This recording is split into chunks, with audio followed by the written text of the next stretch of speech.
Hi guys, welcome back to Unfiltered podcast. It's funny how sometimes the most random moments spark the deepest realizations. So the other day I sent a streak on Snapchat. It had a tweet that said something along the lines of, I hope men get to experience a lady that genuinely loves them. And a friend, a lady, replied, I hope women do too.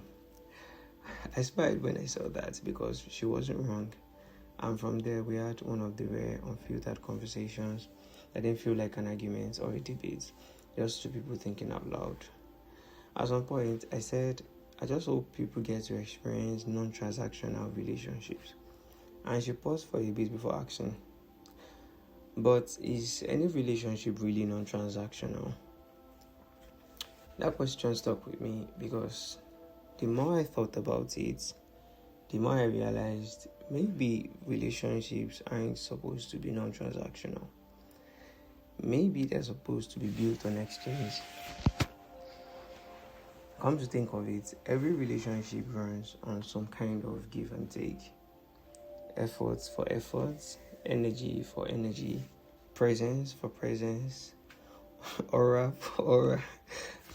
It's not just about money and gifts, it's about emotional currency. The way two people keep something alive by both showing up in ways that matters. Some give through words, some through actions, some through care, some through provision, some through silence. The kind that says, I see you. And over time, we subconsciously agree on what the exchange looks like.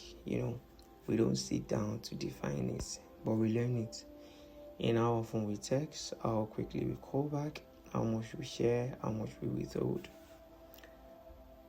That's the thing about relationships. They are sustained by unspoken agreements, and those agreements are what keep the energy balanced.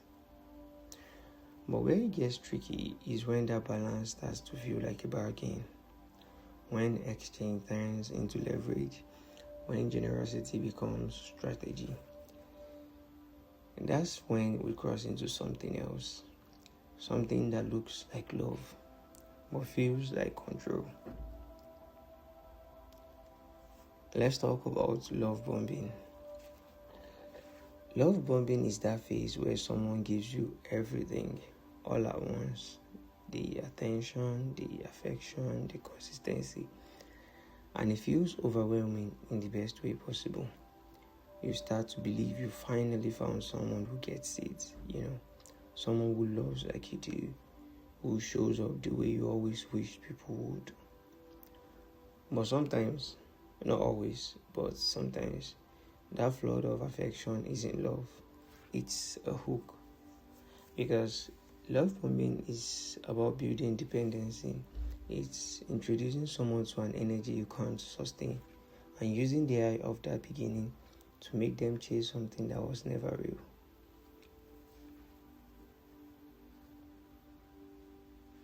That's what it feels like when someone who once gave you the world start feeding you breadcrumbs, small gestures, random check-ins, inconsistent attention, just enough to keep you holding on.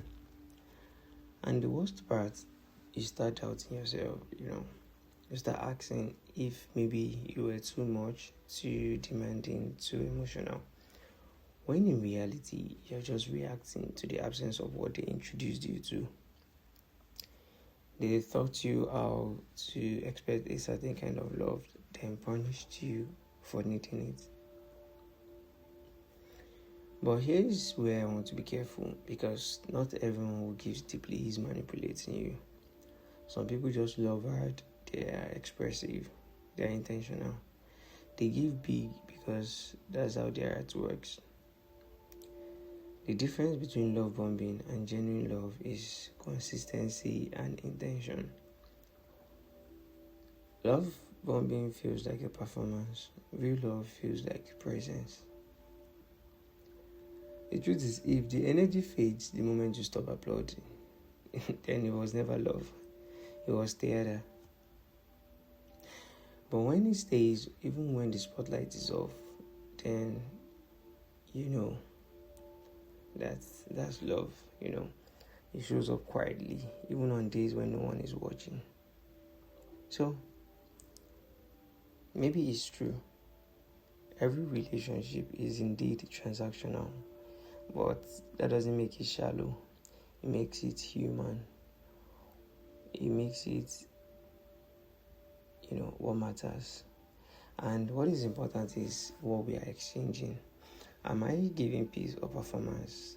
Am I receiving honesty or attention? Are we both adding value or just trading validation? Because the best relationships aren't the ones where nothing is expected. They are the ones where both people are clear on what's being offered and both are willing to give what they keep asking for. Maybe love isn't about giving without expecting. Maybe it's about giving where it's valued and receiving where it's earned. So, what are you really trading in your relationships? Peace, presence, or performance? This has been Art Unfiltered podcast. I'll see you next time. Bye.